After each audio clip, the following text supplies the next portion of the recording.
Hi hello నమస్తే welcome to hit TV. నేను మీ శ్వేత గంగాధర్. ఈ రోజు అయితే చాలా విషయాలు మాట్లాడుకుందాం. ప్రస్తుతం మనతో పాటు ఉన్నారు ప్రముఖ పొలిటికల్ అనలిస్ట్ కేఎస్ ప్రసాద్ గారు ఉన్నారు. ఒక్కసారి వారి మాటలు తెలుసుకుందాం. సార్ నమస్తే. నమస్తే అమ్మా. సార్ ఎలా ఉన్నారు? మేము బాగానే ఉంటాం సార్. తెలంగాణలో చూసుకున్నట్లయితే ముఖ్యంగా deputy CM Pawan Kalyan garu, AP deputy CM Pawan Kalyan garu వచ్చి దాదాపు 33.5 కోట్లు అయితే కొండగట్టుకు విరాళం అయితే జరిగింది. సో దీనికి సంబంధించి రాజకీయాల్లో చాలా వరకు వ్యత్యాసాలు కనిపిస్తున్నాయి. దానికి ఏమంటారు? భక్తుడు వెళ్ళి దేవుడి గురాలు రాజకీయాలతో ముడిపెట్టడం నవ్వుతారన్న దానికి తోడు వాళ్ళు తెలివి తొక్కుతానికి నెక్స్ట్ డే మొన్న బూత్ కమిటీలతో సైతం ఉన్న కమిటీలన్నింటినీ రద్దు చేశారు. అంటే రాజకీయ ప్రస్థానంలో కట్టెను దించేస్తున్నట్టే క్లియర్ గా అర్థం అవుతుంది. ఇది రాబోయే రోజుల్లో అది బీజేపీలో విలీనమా తెలుగుదేశం విలీనమా అన్నది వాళ్ళ అన్నగారు చేసిన పనికి ఏమైనా విభిన్నంగా మూడో కంటికి అనుమానం రాకుండా చేస్తున్న ప్రక్రియ జాగ్రత్తగా గమనించాలి. దీనికన్నా ముందు ఆంధ్రప్రదేశ్ లో already certain procedures already initiated. ఎట్లా అంటే వాళ్ళ అధికార ప్రతినిధులు ఎక్కడ మాట్లాడొద్దని, ఇక్కడ ఉన్న తరుణంలో ఉన్న కమిటీలన్నింటినీ రద్దు చేయమని, ఇవన్నీ దేనికి సంకేతాలు? ఒక పార్టీ గలం నిర్మించడానికి ఎలాంటి వేదికనైనా ఎవడైనా వినియోగపరుచుకునే దగ్గర వాటికి వైవిధ్యభరితంగా విభిన్నంగా ఫస్ట్ ఎవర్ టైం ఒక పార్టీ ప్రయోగం చేస్తుందంటే దేనికి సంకేతాలు? అవి విలీనానికే సంకేతాలు. సో విలీనంతో ఏమవుతుంది? పాపాలన్నీ ప్రక్షాళించుకోవడానికి, పాపాలను కడుక్కోవడానికి ఏం చేయాలి? భగవంతుడికి విరాళం ఇస్తే పాప ప్రక్షాళన జరుగుతుంది. 33.5 కోట్లు ఇవ్వగానే మీలాంటి వాళ్ళు ఎలివేషన్స్ ఇవ్వడం స్టార్ట్ చేస్తారు. అంటే పవన్ కళ్యాణ్ గారు పాపం చేశారంటున్నారా? అంటే పార్టీని విలీనం చేయనా, పార్టీని ఇక్కడ పట్టించుకోకపోయినా, ఉన్న కమిటీలు రద్దు చేసినా అంటే మరి ఒక పార్టీని నమ్ముకుని ఎంతో మంది సేవ చేయడానికి ఉంటారు కదా.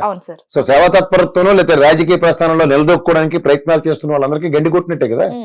ఇప్పుడు సాధారణంగా ఉన్న కమిటీలు అన్నింటినీ రద్దు చేసేస్తారంటే ఎవడో ఇప్పటిదాకా ఒకడు పనికొచ్చిన పని చేసినట్టే కదా, అంటే పని చేయనట్టే కదా. అట్లీస్ట్ కమిటీల్లో వాళ్ళు తీసుకెళ్లి జాయింట్ సెక్రటరీ చేయడం, లేదా సెక్రటరీని ప్రెసిడెంట్ చేయడం, ఇలాంటివేవో చూస్తాం మనం సాధారణంగా. కానీ మొత్తం ఉన్న చీపురు పెట్టి పక్క తుడి చేస్తే ఆమ్ ఆద్మీ పార్టీ లాగా దేనికి సంకేతం? సో ఇవన్నీ దృష్టిలో పెట్టుకుని రాజకీయ పరిణామాలు ఓ మాట చెప్తున్నారు. ఎవడో కొన్ని ఎలివేషన్ ఛానల్లో ఉన్నాయి వాళ్ళకి. అందులో బిల్డప్లు ఎలా అయ్యారంటే రాబోయే రోజుల్లో జనసేన, తెలుగుదేశం, బీజేపీ కూటమి ఈ జిహెచ్ఎంసీ ఎలక్షన్స్ ఇట్లన్నింటినీ నిలబడిపోతాయి. అసలు దాన్ని ఏమంటారు? అసలే కొనుక్కున్నాక దాని మీద తాటిపండు పడినట్టు తెలుగుదేశం పార్టీ ఇక్కడ ప్రస్థానం కోల్పోయి కనీసం వాళ్ళ అధ్యక్షుడు ఆయన లాస్ట్ కాకనే పేరేంటి జ్ఞానేశ్వర్, ఆయన ముదిరాజ్ గారు పదవిచ్యుతులు అయిన దగ్గర నుంచి ఈ రోజుకి ఇంకొన్ని డిప్లాయ్ చేయలేదు. వాళ్ళకి ఏ కమిటీలు కూడా లేవు. క్షేత్రస్థాయిలో పార్టీ నిర్మాణం పట్ల కనీసం శ్రద్ధ కూడా చూపించట్లే. నాకు తెలిసి ఈ రెండోసారి ఎలక్షన్ అయిన తర్వాత చంద్రబాబు గారు పార్టీ ఆఫీస్కి కూడా వెళ్ళిన ఉదంతాలు కూడా నాకేం కనపట్లేదు.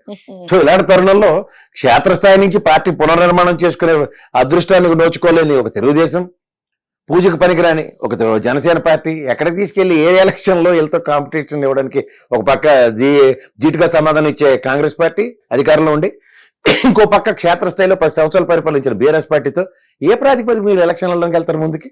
ఓ పక్క కిషన్ రెడ్డి గారు గత ఎలక్షన్లు చూస్తే మాకు ఈ జనసేన పార్టీ దమ్మిడికి పనికిరాదు, నాకు అక్కర్లేదు ఈ పొత్తు పీక మీద కూర్చుంటే బలవంత బ్రాహ్మణత్వం నెత్తి మీద బలవంతం తీసుకొచ్చి 4-5 సీట్లు పెడితే ముక్కుతూ ముళ్ళుతూ అక్కడ కోకటపల్లిలో నిలబడితే నిలబెట్టినోడికి తెలుగుదేశం కూడా సహాయ నిరాకరణ చేస్తే వీళ్ళ మోకాలకి మళ్ళీ ఇక్కడ పొత్తులోటి ఏ ప్రాతిపదికన నిలబడి గెలుస్తారు? అసలు ఏమైనా అర్థం ఉందా?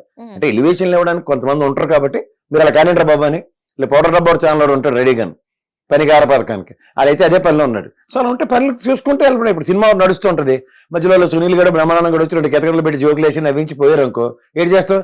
దాని మీద ఫోకస్ చేస్తూ మిగిలిన సినిమా చూస్తావా? లేదా అయ్యో బ్రహ్మానందం గడు వెళ్ళిపోయాడు, అయ్యో సునీల్ గడ వెళ్ళిపోయాడని చెప్పి బాధపడుతూ సినిమా చూడకుండా వెనక్కి వచ్చేవి కదా.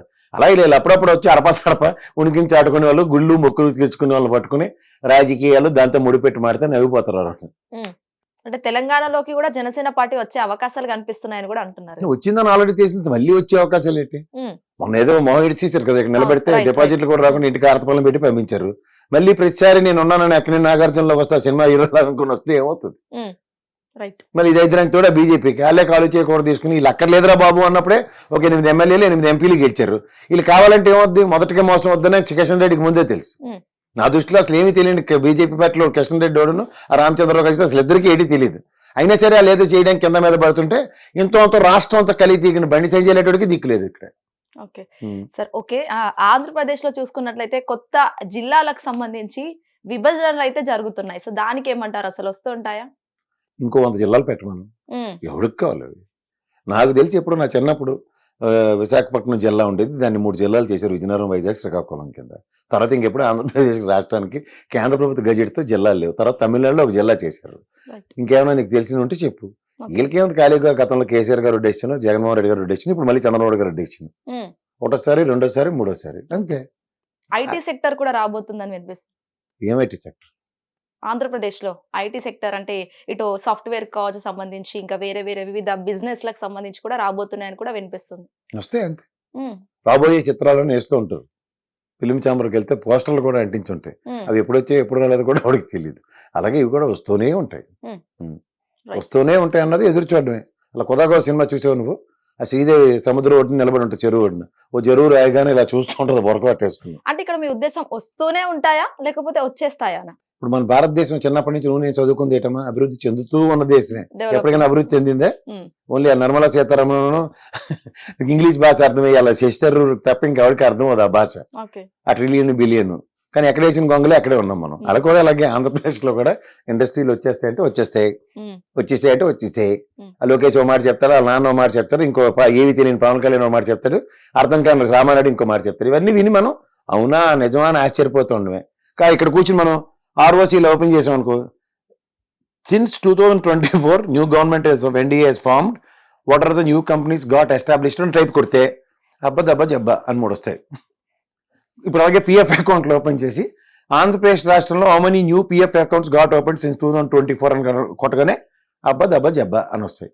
ఇవి చూసుకొని తరించడమే మనం. పవన్ కళ్యాణ్ గారు ఏమీ తెలియకుండానే ఏమీ తెలియదు, అండర్లైన్ చేసుకో, మళ్ళీ చెప్తున్నాను, ఏమీ తెలియదు, తెలియకుండానే డిప్యూటీ సీఎం అయ్యారా? ఏముంది, డిప్యూటీ సీఎం అంటే క్యాబినెట్ కలిగిన ఒక హోదా కలిగిన ఒక మంత్రి.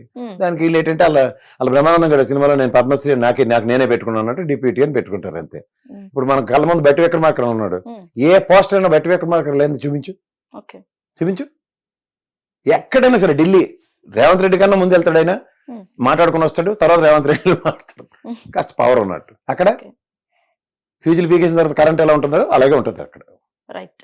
హిట్ టీవీ యాప్, ఇందులో short news, live news, entertainment shows, movies, digital magazines తో పాటు మీ జిల్లా వార్తలను కూడా ఫ్రీగా చూడొచ్చు.